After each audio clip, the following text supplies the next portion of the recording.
Bismillahirrahmanirrahim. Assalamualaikum warahmatullahi wabarakatuh. Alhamdulillah, puji syukur kita panjatkan kehadirat Allah Subhanahu wa taala yang telah memberikan kita kesempatan, kekuatan dan kesehatan sehingga kami dari kelompok 7 dapat menyelesaikan video presentasi kami. Selain itu, salat serta salam tak lupa pula kita kirimkan kepada baginda Nabiullah Muhammad sallallahu alaihi wasallam, Nabi yang telah berhasil menggulung tikar-tikar kemunafikan dan membentangkan permadani-permadani keislaman. Baiklah teman-teman sekalian dan dosen yang terkait, kami dari kelompok 7 akan mempresentasikan makalah kami yang berjudul Pemikiran Kiai Haji Hasyim Asy'ari dalam Pembaharuan Islam di Indonesia. Nah, sebelum itu kami dari kelompok 7 ini memiliki 3 orang anggota, yakni saya sendiri Nur Fadilah, teman kami Nur Wahid dan Rahmatia. Nah, dalam makalah kami terdapat 3 bab yang utama. Yang pertama adalah bab 1 pendahuluan, kemudian masuk ke bab 2 yakni pembahasan, dan bab ketiga adalah bab penutup. Nah, kita masuk pada bab pertama yakni bab pendahuluan, di mana dalam bab ini ada 3 bagian penting. Yang pertama adalah latar belakang, kemudian rumusan masalah dan tujuan penulisan. Nah, di latar belakang dibahas bahwasanya ternyata di sekitar pertengahan abad ke-19 sudah banyak pemuda-pemuda Indonesia yang berangkat ke Timur Tengah untuk mengkaji agama Islam. Sudah jelas karena di sana adalah pusat-pusat tersebarnya literatur keislaman. Nah, tokoh-tokoh yang berhasil mengkaji dunia Islam di Timur Tengah sana salah satunya adalah Kiai Haji Hasyim Asy'ari, di mana Kiai Haji Hasyim Asy'ari ini adalah salah satu tokoh yang sering dicampur adukan dengan persoalan sosial dan persoalan politik. Tetapi tidak dapat dipungkiri bahwa sejatinya beliau adalah sosok yang sangat berperan dalam gerakan dan pemikiran kependidikan. Nah, kemudian kita meninggalkan latar belakang, kita masuk ke rumusan masalah.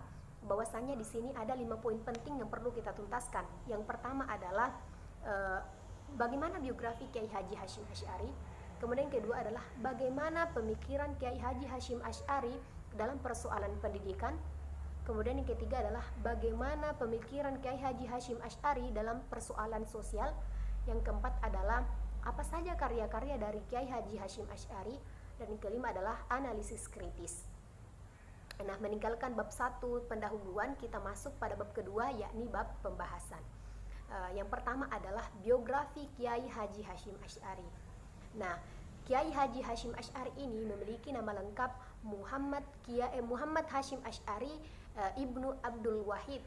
Nah, beliau ini lahir di Gedang, salah satu desa di daerah Jombang, Jawa Timur pada hari Selasa Kliwon, tanggal 24 Zulkaidah tahun 1287 Hijriah atau bertepatan dengan tanggal 14 Februari 1871 Masehi. Nah, ternyata beliau ini adalah keturunan dari Kerajaan Majapahit dan Kerajaan Islam Demak. Nah, menurut penuturan ibunda beliau, ternyata tanda-tanda ketokohan dan kecerdasan beliau ini sudah terlihat ketika beliau sudah masih berada dalam kandungan.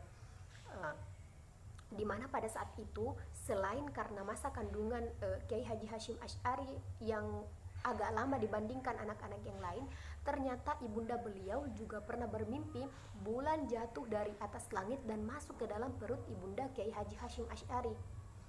Nah, ternyata bukan hanya sekedar mimpi, sebab di usia Kiai Haji Hasyim Asy'ari sekitar 13 tahun beliau sudah berani menggantikan guru-guru pesantren untuk mengajar kepada santri-santrinya yang bisa dibilang usianya jauh lebih muda dibandingkan dengan usia beliau. Nah, adapun itu ternyata bakat kepemimpinan beliau sudah terlihat ketika beliau bermain dengan teman-temannya, di mana ketika terjadi masalah atau terjadi kecurangan, maka beliaulah Kiai Haji Hasyim Asy'ari yang menjadi penengah. Nah, selain itu beliau ini juga terkenal sebagai salah seorang tokoh pendiri organisasi Islam terbesar di Indonesia, yakni Nahdlatul Ulama. Nah, setelah melalui proses yang panjang, melalui proses yang lama, melalui proses yang rumit, beliau akhirnya meninggal di tahun 1947 Masehi di Tebu Ireng, Jombang, Jawa Timur. Duluan kita masuk pada bab kedua, yakni bab pembahasan. Yang pertama adalah biografi Kiai Haji Hasyim Asy'ari. Nah, Kiai Haji Hasyim Asy'ari ini memiliki nama lengkap Muhammad Hasyim Asy'ari Ibnu Abdul Wahid. Nah, beliau ini lahir di Gedang, salah satu desa di daerah Jombang, Jawa Timur pada hari Selasa Kliwon, tanggal 24 Zulkaidah tahun 1287 Hijriah atau bertepatan dengan tanggal 14 Februari 1871 Masehi. Nah, ternyata beliau ini adalah keturunan dari Kerajaan Majapahit dan Kerajaan Islam Demak. Nah, menurut penuturan ibunda beliau, ternyata tanda-tanda ketokohan dan kecerdasan beliau ini sudah terlihat ketika beliau sudah berada dalam kandungan, masih berada dalam kandungan.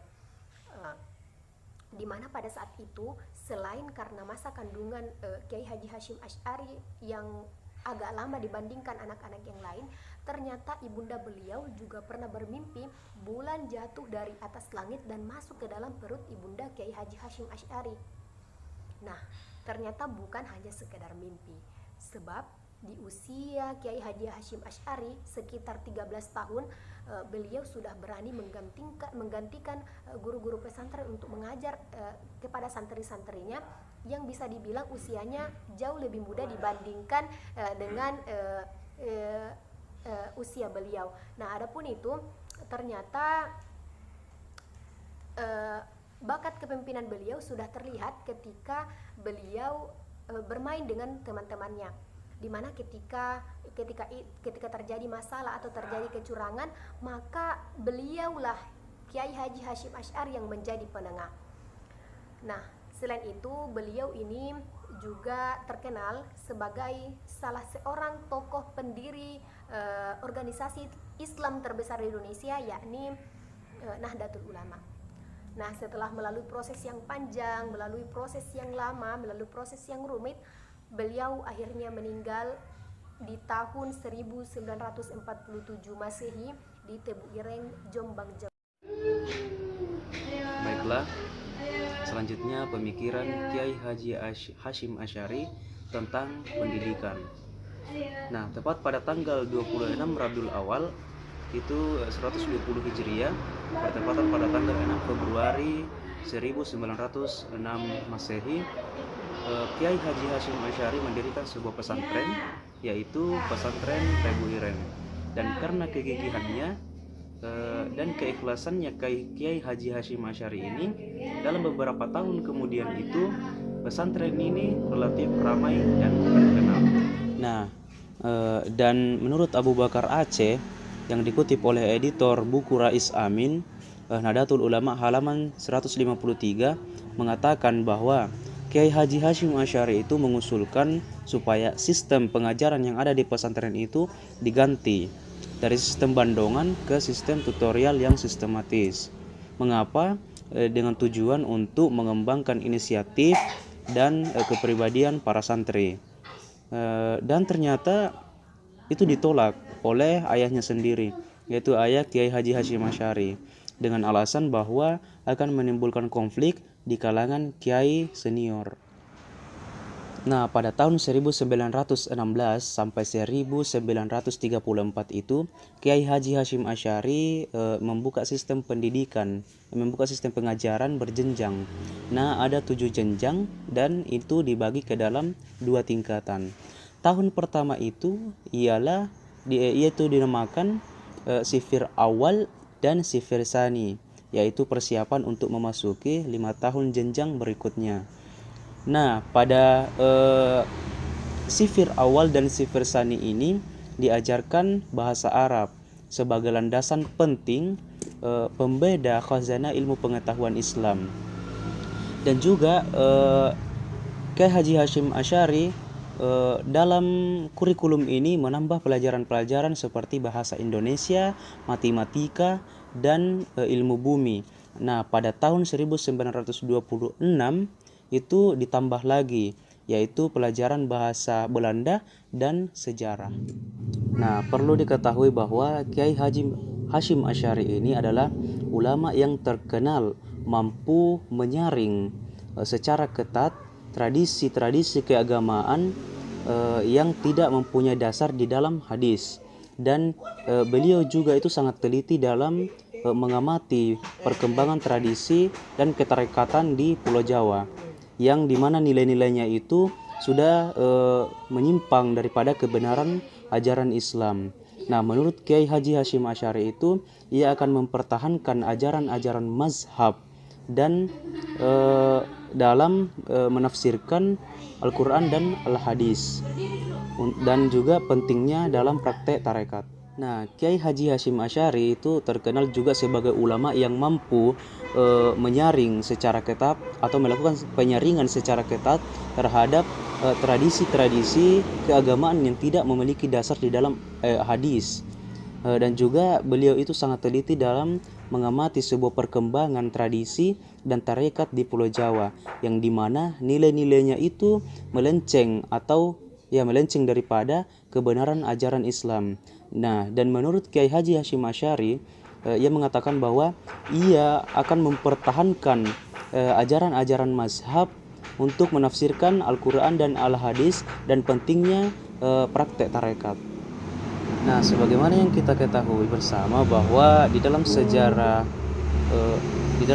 pendidikan tradisional khususnya di daerah Jawa itu, peranan Kiai Haji Hashim Asy'ari yang dimana terkenal dengan sebutan Hadrat Asy-Syaikh atau guru besar di kalangan pesantren sangat besar dalam pembentukan kader-kader ulama pemimpin pesantren. Nah, sebenarnya banyak pesantren-pesantren yang terkenal, contohnya di Jawa Tengah dan di Jawa Timur, di mana pesantren ini dikembangkan oleh kiai-kiai hasil didikan Kiai Hashim Asy'ari. Nah, menurut Kiai Haji Hashim Asy'ari, beliau berpendapat bahwa tujuan utama ilmu pengetahuan itu ialah mengamalkan. Nah, mengapa demikian? Karena ketika kita amalkan ilmu pengetahuan kita, maka dapat bermanfaat di dunia dan juga bekal kita untuk akhirat nanti. Nah, dalam mencari ilmu ini, kita harus memperhatikan dua hal, yaitu yang pertama, bagi murid harus memiliki niat yang suci ketika mencari sebuah ilmu. Bukan niatnya itu untuk duniawi, ingin dipuji dan segala macam. Dan yang kedua, untuk guru. Nah, untuk guru itu menurut beliau itu harus memiliki niat yang suci, bukan semata-mata ingin mengharapkan materi. Nah, pemikiran Kiai Haji Hashim Asy'ari ini agaknya itu berasal dari pemikiran beliau tentang masalah sufisme atau tasawuf, di mana salah satu syarat untuk seseorang mengikuti jalan sufi itu harus, menurut beliau, harus memiliki niat yang baik dan niat yang lurus. Seperti itu. Nah, salah satu karya monumental Kiai Haji Hashim Asy'ari ini yang berbicara mengenai pendidikan itu adalah kitab Al-Adab Al-Alim wa Muta'allum wa ma yataqaffal muallimin fi maqamat ta'limin, yang dicetak pada tahun 1415 Hijriah. Nah, sebagaimana kitab kuning lainnya, sebagaimana umumnya kitab kuning yang berbicara masalah pendidikan, kitab ini lebih menekankan kepada pendidikan etika, namun tidak menafikan pelajaran-pelajaran yang lainnya. Nah, menurut Kiai Haji Hashim Asy'ari bahwa ilmu pengetahuan itu, kita mengejar ilmu pengetahuan itu tujuannya untuk mendapatkan ridho dari Allah Subhanahu wa Ta'ala, dan juga kita belajar ilmu pengetahuan supaya kita dapat melestarikan nilai-nilai Islam, norma-norma Islam yang terdapat di dalam agama Islam. Kita dapat melestarikan dan menjaganya. Dan juga kita mencari ilmu pengetahuan itu diharapkan dapat memberikan kemaslahatan bagi semua manusia, seluruh manusia. Di samping juga memberikan kita nilai-nilai kebajikan. Seperti itu. Dan juga kita belajar ilmu pengetahuan ini supaya Islam itu dapat maju dan tidak mudah untuk dibodoh-bodohi. Menurut Kiai Haji Hashim Asy'ari itu mengatakan bahwa ada dua hal yang harus diperhatikan oleh seorang alim atau guru, yaitu adalah adab dan etika. Nah, dan etika ini menurutnya itu minimal ada 20 yang harus dijalankan. Nah, ketika sudah menjalankan 20 etika itu, maka guru dapat diharapkan bisa menjadi guru yang baik dalam mendidik anak-anak muridnya. Baiklah, yang bagian C yaitu pemikiran Kiai Haji Hashim Asy'ari dalam tentang mengenai sosial. Baiklah, aktivitas Kiai Haji Hashim Asy'ari itu juga ada di dalam bidang sosial lainnya, seperti beliau mendirikan Nahdlatul Ulama bersama dengan ulama-ulama lainnya dari ulama besar lainnya yang ada di Jawa, seperti Syekh Al-Wahhab dan Syekh Bisri Syamsuri. Nah, orientasi pemahaman dan pemikiran Syekh Kiai Haji Hashim ini dipengaruhi oleh guru utamanya, yaitu Syekh Mahfuz At-Tirmizi, di mana Syekh Mahfuz At-Tirmizi ini menganut tradisi An-Nawawi, seperti itu. Adapun Kiai Haji Hashim Asy'ari itu juga pada saat di Mekah juga mengenal ide-ide pembaharuan Muhammad Abduh. Nah, ide-ide ini tidak disetujui atau tidak diterima oleh Kiai Haji Hashim Asy'ari tentang pemikiran-pemikiran Muhammad Abduh, di mana juga tentang kebebasan berpikir Muhammad Abduh. Nah, menurut beliau kembali ke Al-Quran dan Al-Hadis tanpa melihat ijtihad para imam mazhab, maka tanpa melihat hasil ijtihad para imam mazhab, maka itu tidak mungkin. Dan apabila kita menafsirkan Al-Quran dan Al-Hadis tanpa melihat kitab-kitab para ulama besar dan imam mazhab, maka kita hanya akan menciptakan pemahaman yang keliru tentang ajaran Islam. Kiai Haji Hashim Asy'ari juga menganjurkan kepada kiai dan guru-guru supaya guru agama supaya lebih serius dalam memperhatikan masalah ekonomi dan demi kemaslahatan. Baik, selanjutnya mengenai karya Kiai Hashim Asy'ari, yaitu karya-karya Kiai Hashim Asy'ari banyak yang merupakan jawaban atas berbagai problematika masyarakat. Misalnya ketika umat Islam banyak yang belum paham tentang persoalan tauhid atau akidah, Kiai Hashim lalu menyusun kitab tentang akidah, diantaranya Al-Qala'id fi bayani ma yajib min Al-Qaid Ar-Risalah atau Hidiyah, Risalah Ahli Sunnah wal Jamaah, Al-Risalah fi Al-Tasawuf, dan lain sebagainya. Karya-karya Kiai Hashim Asy'ari yang terkenal yaitu antara lain yang pertama ada Adab Al-Alim wa Al-Muta'allimin, dan yang kedua Ziyadat At-Tariqat, dan yang ketiga At-Tanbihat Al-Wajibat Liman, dan yang keempat Al-Risalat Al-Jami'at, dan yang keenam itu ada An-Nur Al-Mubin fi Mahabbah Syed Al-Mursalin, dan yang keenam Hasyiyah An-Nasari, dan yang ketujuh ada Al-Dur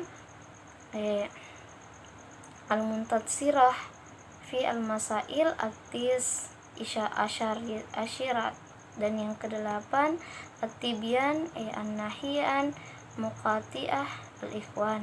Yang kesembilan itu ada Al-Risalat At-Tauhidiyah, dan yang terakhir ada Al-Qala'id fi bayan ma wajib min al-aqaid. Selanjutnya mengenai analisis kritis. Pemikiran pendidikan Islam relevan sekali jika dikaitkan dengan zaman modern. Saat ini, belajar membutuhkan proses yang lama dan bertahap. Di sisi lain, ciri pemikiran Kiai Hasyim Asy'ari ini dapat dimasukkan ke dalam garis mazhab Syafi'iyah. Kecenderungan lain dalam pemikiran Kiai Hasyim Asy'ari ini adalah mengetengahkan nilai-nilai estetis yang bernafaskan sufistik.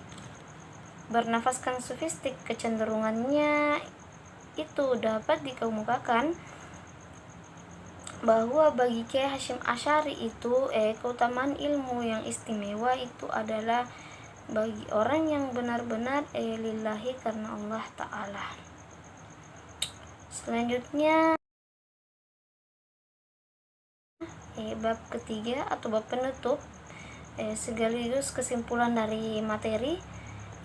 Adapun kesimpulan yang dapat kami tarik dari pembahasan ini mengenai Kiai Hasyim Asy'ari itu adalah Muhammad Hasyim Asy'ari bin Abdul Al-Wahid. Ia lahir di Gedang, sebuah desa di daerah Jombang, Jawa Timur pada hari Selasa Kliwon 24 Zul Al-Qaidah 1287 Masehi Hijriah, bertepatan dengan tanggal 14 Februari 1871. Pemikiran Kiai Hasyim Asy'ari tentang pendidikan itu tepat pada tanggal 12 Rabiul Awal 1120 Hijriah, bertepatan 6 Februari 1906 Masehi. Hasyim Asy'ari mendirikan pondok pesantren Tebuiring. Oleh karena kegigihan dan keikhlasannya, ia dapat membangun pesantren tersebut. Mengenai pemikiran Kiai Hasyim Asy'ari tentang sosial, itu mendirikan organisasinya itu ya Nahdlatul Ulama bersama dengan ulama besar di Jawa lainnya seperti Syekh Abdul Al-Wahhab dan Syekh Bisari Syamsuri. Mengenai orientasi pemahaman dan pemikiran keislaman, Kiai Hasyim Asy'ari sangat dipengaruhi oleh salah seorang guru utamanya itu Syekh Mahfuz At-Tirmizi yang banyak menganut tradisi Syekh An-Nawawi. Selanjutnya itu mengenai karya Kiai Hasyim Asy'ari, yaitu di samping aktif mengajar, berdakwah dan berjuang, Kiai Hasyim Asy'ari juga penulis yang produktif. Waktu ini merupakan waktu longgar yang biasa digunakan untuk membaca kitab, menulis, juga menerima tamu. Karya-karya Kiai Hasyim Asy'ari ini banyak yang merupakan jawaban atas berbagai problematika yang ada di masyarakat. Selanjutnya yang terakhir itu analisis kritis Kiai Hasyim Asy'ari, yang itu mengenai pemikiran pendidikan Islam. Kiai Hasyim Asy'ari menurut penulis itu sangat relevan sekali jika dikaitkan dengan zaman modern saat ini. Belajar membutuhkan proses yang lama dan bertahap. Ilmu tidak akan mudah dipahami apabila hati kita masih kotor dengan perbuatan maksiat.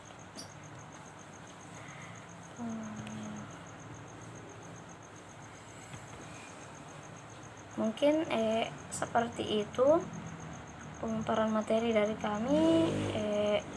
Lebih dan kurangnya mohon dimaafkan. Kami akhiri. Wassalamualaikum warahmatullahi wabarakatuh.